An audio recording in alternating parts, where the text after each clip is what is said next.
They didn't even give me a box. No handshake, no warning, just a 2-line email and a lockout. 17 years, gone, like I never existed. But here's the thing. I wasn't surprised. Not really, because what they didn't know was I'd been preparing for this day, quietly, patiently, for years. While they were copying me on urgent memos about things that didn't matter, I was building something real, something of my own. So when they hit send on that goodbye email, they thought I'd panic, beg, collapse. I smiled, and I walked out without looking back. But it didn't start that way. There was a time I thought this place was home. I was 23 when I first walked through those glass doors. Back then, I thought loyalty meant something, that if you worked hard, showed up early, stayed late, they'd see you, they'd reward it. My suit was a size too big. My shoes made my heels bleed. But I was proud. God, I was proud. I remember my first day like it was yesterday. They gave me a desk in the corner next to the broken printer no one ever fixed, but I didn't care. I organized the drawers, labeled every folder, and smiled like I'd been handed the keys to the world. I brought coffee for everyone in the morning, stayed late fixing slides no one would use, volunteered to take notes during meetings even when I wasn't invited to them. I called my dad that week, told him I'd made it. He laughed and said, "Don't let them turn you into wallpaper." I didn't understand then what he meant. I thought I was different. I thought they'd remember me. I thought they'd keep their word. But the years started blending together, and the promises started shrinking. It started with little things. Meetings I used to be in, suddenly held without me. Reports I submitted getting credited to someone else's name. My ideas would show up in presentations, but without my name on the slide. At first I told myself it was just corporate noise, miscommunication, and oversight. I even laughed it off with Dave from accounting. You know how they are, I'd say. They probably forgot to CC me. But then came the new manager. Pressed shirts, smiles that didn't reach his eyes, and a habit of remembering names, just not mine. He'd walk past my desk like I was part of the furniture, nod at others, skip me. One morning I caught him taking credit for a system I'd built from scratch, in front of the entire department. No pause, no mention, just moved on like I didn't exist. That night, I stayed at the office past 10. Not because I had to, but because I didn't know how to walk away without feeling like I was quitting on myself. I went home, stood in the shower fully dressed, and told myself, this is just a phase. Be patient. Loyalty pays off. But in my gut, something had already shifted, and I was about to learn just how invisible I really was. The moment that broke me wasn't loud. It wasn't a shouting match or a slammed door. It was a spreadsheet, a simple, quarterly performance report. Names, columns, numbers. Except mine wasn't on it. Not a single mention. No line, no footnote. I asked my manager. He glanced up, barely listening, and said, "Oh, right. You're still here?" I smiled. But inside, something stopped. Something cold and permanent. That weekend, I packed up the small apartment I'd kept near the office. The one I thought I needed to stay close, to be available, to prove myself. I erased my name from the office birthday list, cleaned out the files no one ever checked, and Monday morning I walked in at 7 a.m., taped a small envelope to my monitor. No letter, no drama, just my badge and a single line on the sticky note, 17 years. That's enough. I walked past the elevators and took the stairs. One last time. By 7:08, I was gone, and no one noticed. But I hadn't walked away empty-handed, because while they forgot my name, I'd been quietly building one of my own. I didn't post a resignation selfie, didn't rant on LinkedIn, didn't tell my story at networking events with free wine and cheap applause. I just disappeared.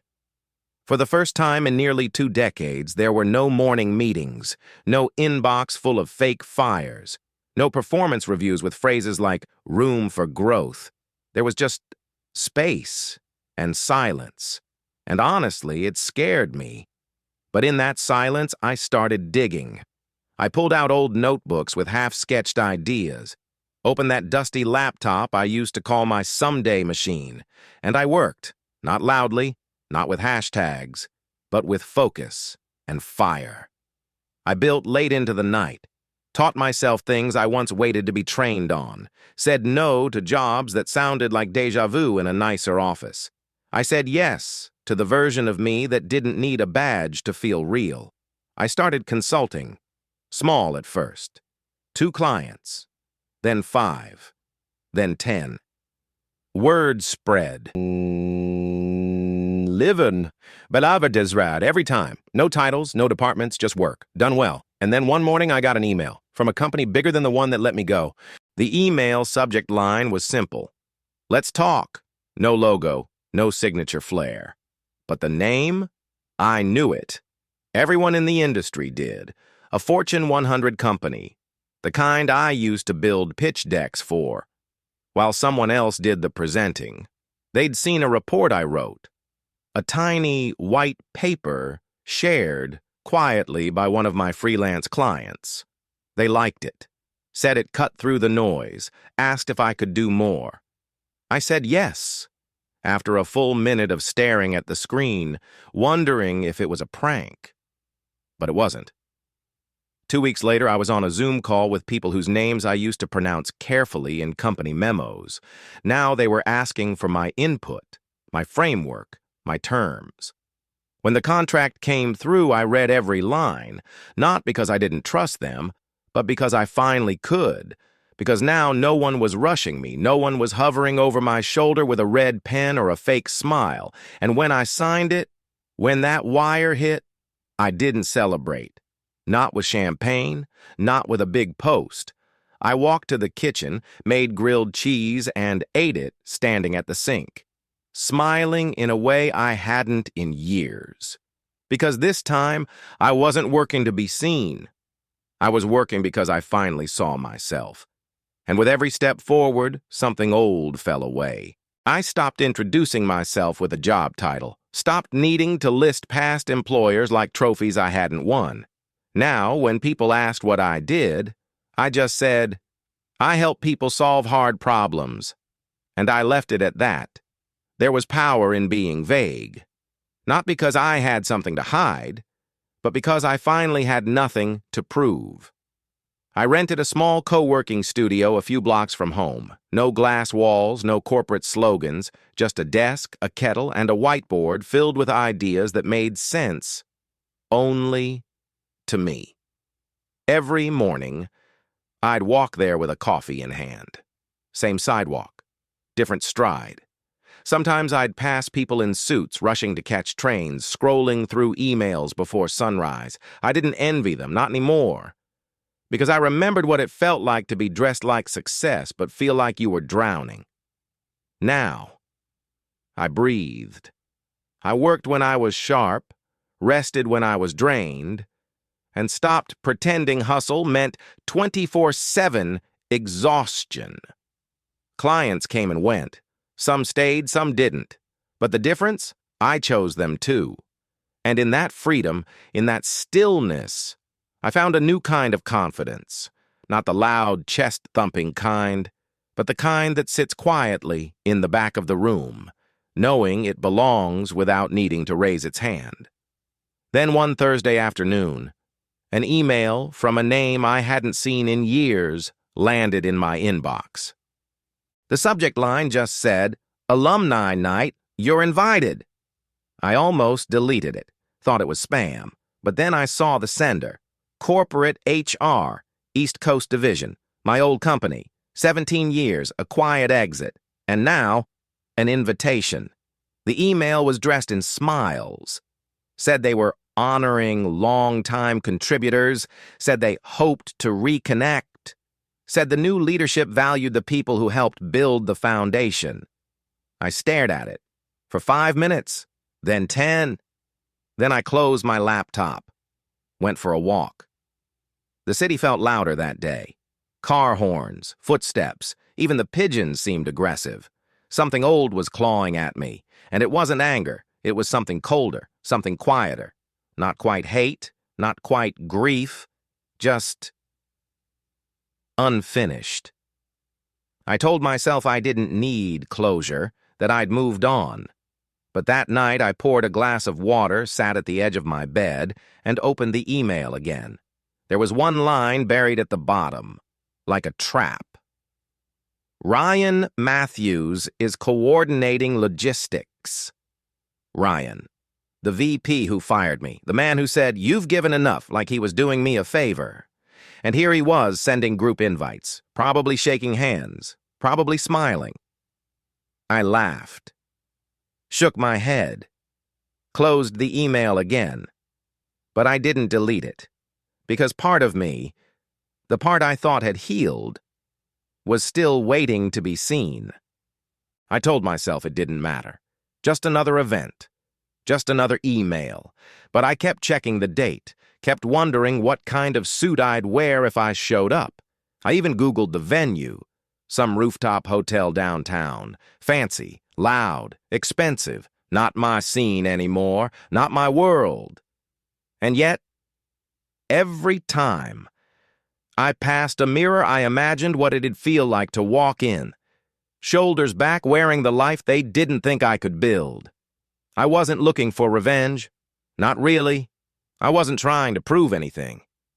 But I wanted them to know that I didn't break, that I didn't disappear, that the silence they left me in, I turned it into something real.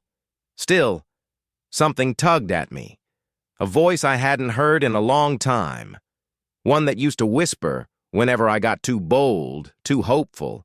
It said, "What if they don't remember you? What if you're just another name in the system? What if walking in just makes you small again?" That voice was quieter now, but not gone. And I didn't know if showing up would silence it or feed it. So I waited and wondered and folded the invitation in half like it was a decision I could delay forever. But in the end, I didn't make the decision. Someone else did. I didn't RSVP, didn't reply, didn't confirm anything. But Friday night, I showed up. No suit, no announcement, just me. A simple black jacket, dark jeans, confidence that didn't need a collar. The rooftop was louder than I remembered. Glasses clinking, laughter rising too quickly. Familiar faces wearing newer titles. No one noticed me at first, and that was fine. I walked past the welcome table, grabbed a sparkling water, and leaned against the railing. The city lights blurred beneath me, not because I was emotional, just whined in my eyes. Then I heard it, a voice behind me. "Wait, is that you?" I turned.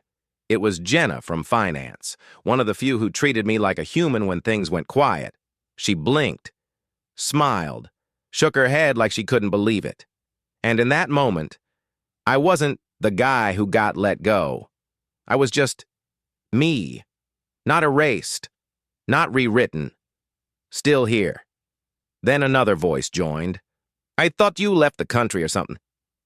You look good, man." I nodded, sipped my drink, let them talk, let the noise return. But inside, stillness. Because the person they remembered was gone, and the one who stood there now, he didn't need their recognition. He brought his own. And then, a hand touched my shoulder, and I heard the one voice I never wanted to hear again. The hand on my shoulder was firm, too familiar. Well, look who decided to show up.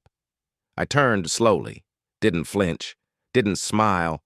Ryan Matthews, same sharp suit, same salesman grin, but his eyes, they flickered, just for a second, like he wasn't sure how this would go. "Didn't think I'd see you here," he said. Voice light. Too light. Like he wanted it to sound casual. I let the silence stretch, watched him shift his weight, adjust his cuffs. "How've you been?" he asked. I tilted my head, paused, then said, free, just one word, but it landed. Harder than I expected. He blinked, forced a chuckle. Good, good. That's good. He looked past me, scanning the room, as if needing a reason to walk away. But he stayed. And I realized this wasn't for me. This moment, this tension, it was his reckoning, his unfinished business. I didn't need an apology, didn't want one. But I watched as his shoulders dropped just slightly, like the power dynamic had quietly inverted. "Listen," he said, voice low now. "That decision, it wasn't personal. It came from above. I didn't have a choice." I let the words hang in the air. Didn't argue, didn't nod, just let him squirm. Then I said, "You did what you had to do," then stepped past him. Not fast, not slow, just enough. And for the first time, I didn't carry the weight. He did. But as I walked back toward the noise, something strange happened. They were clapping. The applause wasn't for me. Not yet. Someone had raised a glass. The host. Or maybe just someone trying to fill the silence. "To those who built this place," he said, "even the ones we didn't thank properly." A ripple of polite laughter. A few clinks of glass. Then someone added, "Like James." And suddenly, all eyes turned. To me. I froze for a beat, then smiled. Not wide, just enough to be polite.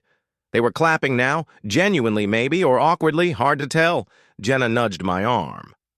"Say something," she whispered. I didn't plan to. Didn't rehearse a word. But I stepped forward, lifted my glass, and said, "I used to think leaving quietly was the same as being forgotten. But turns out, silence can teach you who's really listening." A pause, some smiles, some uncomfortable shifts. Then I added, "I'm grateful now, because I learned how to build without needing a spotlight." Then I stepped back. No toast, no name drop, no drama. Just a simple clean cut through the noise. But as the crowd returned to mingling, I caught glimpses. A nod here, averted eyes there. They didn't know what to do with me. The man they once ignored was now undeniable. And just when I thought the night had said all it was going to say, someone walked up behind me and said something that changed everything. I was heading toward the exit, ready to leave on my terms. Then someone said, "Hey, boss." I paused, turned. It was Liam, the intern from 6 years ago. Back then, he barely spoke above a whisper. Now, he was standing tall, glass in hand, confidence in his voice. "You probably don't remember me," he said, "but I was your intern the summer they started phasing you out." I blinked, tried to place his face. Then it clicked. Coffee runs, project edits, nights staying late because no one else stayed. "You were the only one who looked me in the eye," he said. "The only one who didn't treat me like a temp file." I said nothing, because there was nothing to say. Just listen. Then he added, "After they let you go, I almost quit. Thought this place didn't deserve people like you. But then I thought maybe I could stay and build it better from the inside." He glanced around. "Now I'm lead on 2 projects. And every time someone asks how I learned to lead," he tapped his glass, "I say, I watched James." That name, said so simply. No title, no drama, just respect. I didn't expect the lump in my throat. Didn't expect to feel seen in a way applause never could. I reached out, clinked his glass. "I remember you now," I said. "And I'm glad you stayed." And for the first time that night, I didn't feel like I came back to prove anything. I came back to see what grew from the silence I left behind. And with that, I walked toward the door, not because I had to, but because I was ready. I didn't say goodbye. Not really. Just nodded at the bartender, set my empty glass on the counter, and slipped my phone back into my coat pocket. The room was still buzzing. Laughter, clinking forks, someone singing off-key in the corner. No one followed me. No one stopped me. And that was okay. Outside, the air was cooler than I expected. The kind that settles in your collar and reminds you you're still alive. I stood under the streetlight for a moment, watching the shadows of the building bend along the sidewalk. That building used to feel like the center of my world. Now, it was just a structure. Brick, glass, a few burned-out office lights blinking like tired eyes. I let my shoulders drop, really drop, for the first time in a long time, and then I started walking. Not fast, not dramatic, just forward. No one clapped, no one noticed, and that made it perfect, because this exit was mine. But halfway down the block, I paused. There was one thing I hadn't let go of yet, and it was waiting, back in the quiet corners of my memory. I didn't mean to walk that way. My feet just led me. Past the deli on 5th, past the corner coffee shop that still spelled my name wrong, and then there it was. That old side entrance no one used except for smoke breaks and quick escapes. I hadn't seen it in years. The paint was still chipped, the brass handle still too cold in the winter. But what stopped me was the wall beside it.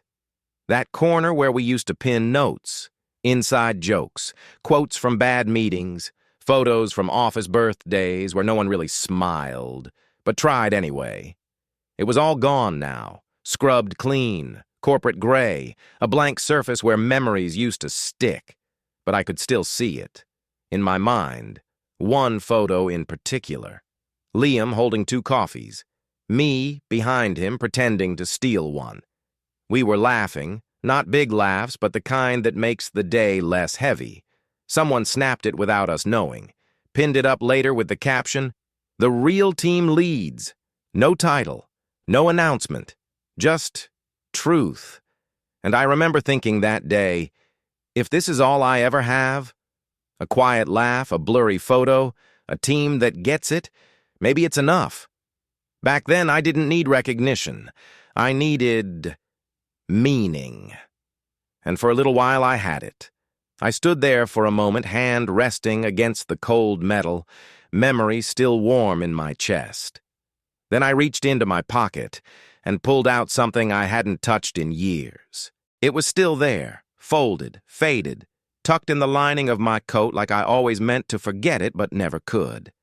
A small, square photo, the same one from that wall, Liam, me, the stolen coffee. Edges curled now, ink softened with time. I stared at it, not as a keepsake, but as a reminder of who I was before they decided I didn't matter.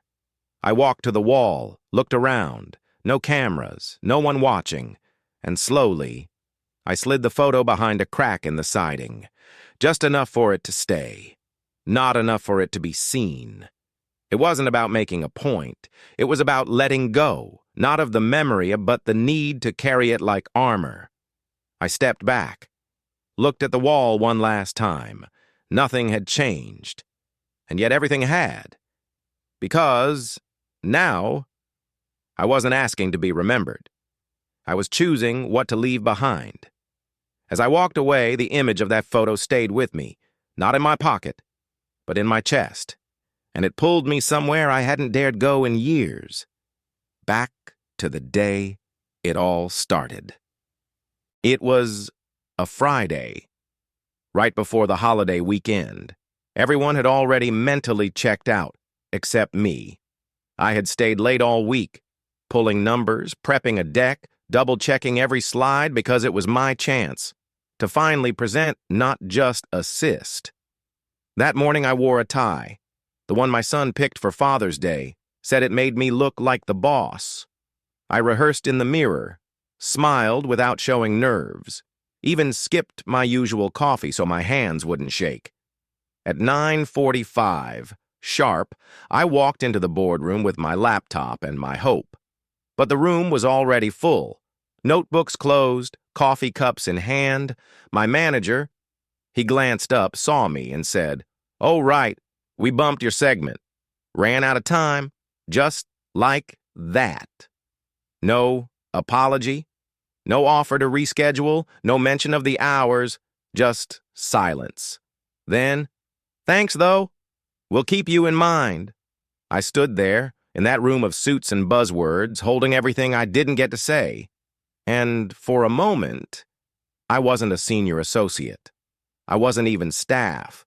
I was a shadow of someone trying to matter in a place that refused to look. Later that night, I went home, hung up the tie. My son asked, "Did they like your slides, Dad?" And I lied, because I didn't know how to explain being erased without ever being seen. But that photo, the one I left behind, it reminded me of something else, that even in rooms that shut you out, there are corners where quiet people still leave their mark. Forgiveness doesn't always come in a grand gesture. Sometimes it shows up in smaller ways, quiet ways, like walking past the office without your chest tightening, or hearing their name and not flinching. For years, I thought forgiveness meant pretending it didn't hurt, smiling at reunions, nodding during LinkedIn updates, letting them off the hook, without ever saying what they did. But I was wrong. Forgiveness isn't for them, it's for you. It's choosing not to carry the version of you that begged for their validation. It's letting go of the loop in your head, the one that plays what you should have said, what you could have done. It's saying, "I see what happened. I won't rewrite it, but I won't relive it either." I stood outside that building and whispered, not to them, but to the version of me still waiting for applause. "You did enough. Even if they never saw it, I do." That was my forgiveness. Not soft, not loud, but real. And in that moment, I felt something I hadn't in years. Space. Inside my chest, where shame used to live. I didn't turn back. Didn't wait for closure, but I did leave something behind. And maybe someone saw it. I crossed the street slowly. Didn't look back. Didn't need to. But as I reached the corner, I passed a small newsstand, and there, taped to the side of the metal panel, was a photo. Not my photo. Not Liam. But someone had pinned a smiling face, 2 co-workers, coffee in hand. And beneath it, scribbled in blue marker, "You mattered more than they said." I paused. Maybe it was nothing, a coincidence, a forgotten joke, but something in me stopped, just for a second. And in that second, I felt seen, not by them, not by the past, but by something softer, something that whispered, "You were never invisible." I kept walking, hands in pockets, shoulders lighter. The city moved around me, cars, people, noise. But I was still. For the first time, I didn't feel like I was chasing anything, or running from anything. I was just here. And maybe, as I walked away, someone in the window above saw me pause, saw me smile. Maybe it was him, or maybe not, but the feeling stayed, because sometimes what we leave behind isn't for them to find. It's for us, to know we can walk away without needing the door to open. They fired me like I never mattered. 17 years. Erased with a shrug. But what they didn't know was that I took something with me when I left. Not data, not revenge, not bitterness. Just myself. The version of me they overlooked, undervalued, underpaid. He didn't disappear. He rebuilt. He remembered. He rose. Not in the headlines, not on their watch list, but in every quiet win they never got to witness. In every late night that turned into a sunrise, in every time my son looked at me and said, "You didn't give up, did you?" And I could finally say, "No, not once." They took the job, but they never took what made me whole. So maybe this isn't about getting even. Maybe it's about getting clear on who you are when no one claps. Tell me, have you ever walked away from somewhere that forgot your name and built a life they never saw coming?